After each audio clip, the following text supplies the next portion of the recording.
Hello students, this is Jayapai speaking.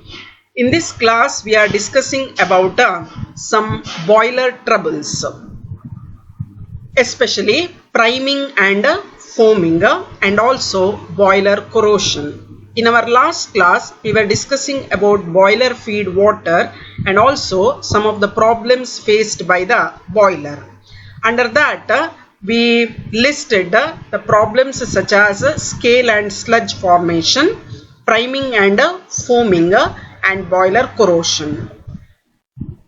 About scale and sludge formation we had enough discussion in the last class. From there moving on, now it is something about priming here. Sometimes due to rapid boiling of water in boiler, the steam formed will carry some droplets of water along with it and is known as a wet steam. These water droplets will be associated with the dissolved salts. The process in which the steam carries water droplets along with it is called priming. So priming is all due to rapid boiling of water in boiler. When water gets boiled rapidly, some droplets of water go with the steam. This phenomenon where steam carries water droplets along with it, thereby forming wet steam, is known as priming. What are the reasons for priming? Maintaining very high level of water in boiler is one of the prime reasons for priming. It is also sometimes due to improper designing of the boiler. So maintaining very high water level in the sense, for any boiler there is a specification like only up to this particular height we can fill water. But ignoring the specification, if more water is taken or high water level is maintained, then there is a chance of water droplets going with the steam. And priming could also be due to improper designing of the boiler. Now let us see what are the disadvantages. Since priming is a problem, we can list out only the disadvantages or limitations. The first one, due to priming, the steam will carry water droplets with it. That is quite clear now. And because steam is going with water droplets, it will reduce the heating ability of the steam. So heating ability of the steam decreases due to the presence of water droplets. Secondly, the steam carries dissolved salts with it because wet steam actually contains dissolved salts, and when wet steam is used to rotate turbine blades in order to generate steam, then these dissolved salts will get deposited on the turbine blades and also in the pipelines through which that steam is made to pass through, thereby corroding the blades and pipelines. Thirdly, the wet steam, if used to run any engines, in that case the dissolved salts will get deposited on the engine valves and reduce the life of the engine. So 3 points mainly. First one, heating ability of the steam decreases due to the presence of water droplets, and wet steam cannot be used as such to rotate the turbine blades. That is because wet steam carries dissolved salts. Dissolved salts will get deposited on turbine blades and pipelines, causing corrosion. Wet steam cannot be used to run any engines because dissolved salts will get deposited on engine valves, thereby reducing the life of the engine. Foaming. Foaming is another problem commonly seen in boilers. It is all about the formation of persistent bubbles on the surface of water. What is formation of persistent bubbles? Persistent bubbles means generally bubbles will remain on the surface of water only for a short period of time. But if bubbles remain on the surface for quite a long time, then we say that persistent bubbles. The phenomenon where persistent bubbles are formed on the surface is called foaming. What are the reasons for foaming? Three main reasons. One is a difference in the concentration of dissolved salts between the surface layer and the bulk of the water in boiler. From this it is very clear that the salts present in the dissolved form in water is not uniformly distributed between the surface layer and the bulk of the water. Because of this difference, bubbles are formed on the surface of water. And second and third reasons, I will just link it. That is due to the presence of impurities like oil, fat, grease, etc. Surface tension of water decreases.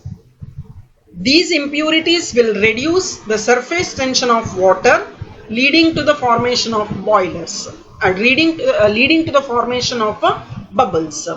Due to the presence of impurities, same type of impurities, the viscosity of the surface layer increases. Hence, you can say it like this: the reduction in the surface tension of water and increase in the viscosity of the surface layer of water due to the presence of impurities like oil, fat, grease, etc. Bubbles are formed. So these are the various reasons. The first reason is a difference in the concentration of dissolved salt between surface layer and the bulk of the water in the boiler. Second reason, due to the presence of impurities, especially oil, grease, fat, etc. There will be reduction in the surface tension of water. Hence bubbles are formed. Because of such impurities, viscosity of the surface layer increases, and a bubble to be formed, the conditions are there has to be decrease in the surface tension and increase in the viscosity. Moving on, what are the disadvantages of foaming? When bubbles rupture, then that will lead to spraying of the dissolved salts on boiler parts, because bubbles contain dissolved salts. Dissolved salts get randomly sprayed on the boiler parts, which will result in the deposition of hard mass on the surface of inner walls of the boiler, that is called scale. And scale needs to be removed periodically, or it has to be cleaned from time to time, otherwise that will decrease the efficiency of the boiler. Due to foaming, the steam produced will be a wet steam. Wet steam, problems we have already seen, like it corrodes turbine blades, it corrodes engine valves, it corrodes pipelines, etc. Moving on. Now something about boiler corrosion. Corrosion you have studied enough. Entire module you have studied, that is module 2. Now it is boiler corrosion. Boiler corrosion means deterioration or destruction or decay of the boiler material due to the presence of impurities in the boiler feed water. In our first class, we studied that boiler feed water contains impurities like dissolved gases, dissolved salts in the suspended form, dissolved form or colloidal form, etc., etc. And all these are contributing for boiler corrosion. Now let us see how exactly. Mainly dissolved oxygen, dissolved carbon dioxide and some dissolved salts are mainly responsible for causing a corrosion. Let us see how exactly. The dissolved oxygen content, that is DO, of dissolved oxygen content in water is normally in the range 8 to 9 ppm, that is 8 to 9 parts per million. When you heat water in the boiler to generate steam, this dissolved oxygen gets converted to free oxygen. So dissolved oxygen gets converted to free oxygen gas. This free oxygen gas starts attacking the boiler material, that is iron. in the presence of water, then ferrous hydroxide is formed. This ferrous hydroxide is a compound of the boiler material. Then we say that corrosion has just begun. Now ferrous hydroxide, it is further attacked by oxygen and ferric oxide hydrated is formed. That is nothing but rust. So rust is a hydrated ferric oxide. Okay. Moving on, how corrosion is taking place due to carbon dioxide in the dissolved form. First of all, carbon dioxide comes from where? Where does carbon dioxide come from? Okay, in boiler water. Now carbon dioxide is produced in boiler water, that is due to the decomposition of salts such as calcium and magnesium bicarbonates. These bicarbonates are in soluble form in water. When water is heated to generate steam at high temperature, they decompose to give respective carbonates. They get precipitated, and along with that carbon dioxide gas is evolved. So carbon dioxide is produced in the boiler water, which will be absorbed by water, and carbonic acid is formed slowly. This carbonic acid is highly corrosive in nature, leading to the corrosion of the boiler material. Moving on. Now corrosion due to magnesium chloride. Some salts present in water also corrode the boiler. Now let us see. Magnesium chloride, if present, that will first react with water, that is hydrolysis reaction, and magnesium hydroxide is formed, forming hydrochloric acid as well.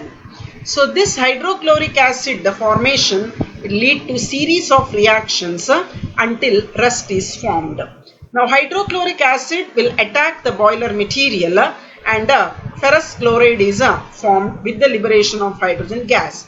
Ferrous chloride will undergo hydrolysis again to form ferrous hydroxide, regenerating hydrochloric acid.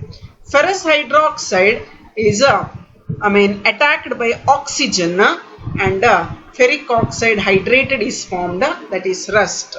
So first reaction and third reactions are similar. Magnesium chloride reacting with water, that is hydrolysis to give magnesium hydroxide, and HCl are formed, and that HCl will attack iron, that is boiler material, to give ferrous chloride and hydrogen gas. This ferrous chloride again reacts with the water, forming ferrous hydroxide, and hydrochloric acid is formed. This ferrous hydroxide is attacked by oxygen to form hydrated ferric oxide, that is rust. So from this it is very clear that dissolved oxygen, dissolved carbon dioxide and dissolved salts are mainly responsible for causing corrosion of the boiler material. So in the dissolved oxygen content is 8 to 9 ppm in water. That becomes free when water is heated, where the free oxygen gas attacking the boiler material in the presence of water to form ferrous hydroxide, which is attacked by oxygen to give hydrated ferric oxide, that is rust. Carbon dioxide causing corrosion. Carbon dioxide is produced in boiler water, that is due to the decomposition of bicarbonates of calcium and magnesium present in water. When it decomposes, when they decompose, you get respective carbonates with the evolution of carbon dioxide. Carbon dioxide formed will dissolve in water and slowly gets converted into carbonic acid. This is highly, it is corrosive in nature, being acidic. Now corrosion due to salt like magnesium chloride. Magnesium chloride undergoes hydrolysis reacting with water to form magnesium hydroxide and HCl is formed. Hydrochloric acid attacks the boiler material, that is iron, and ferrous chloride is formed with the evolution of hydrogen gas. Ferrous chloride will react with water again, that is hydrolysis, to form ferrous hydroxide. Ferrous hydroxide is further attacked by oxygen to form a hydrated ferric oxide. This is all about priming, foaming, the disadvantages and boiler corrosion. I think I have tried my level best to make the things very clear to my students. In case if the students feel still some more assistance is required, more explanation is required from teacher side, at any time you can call me and you can get your doubts clarified. That's it from my side.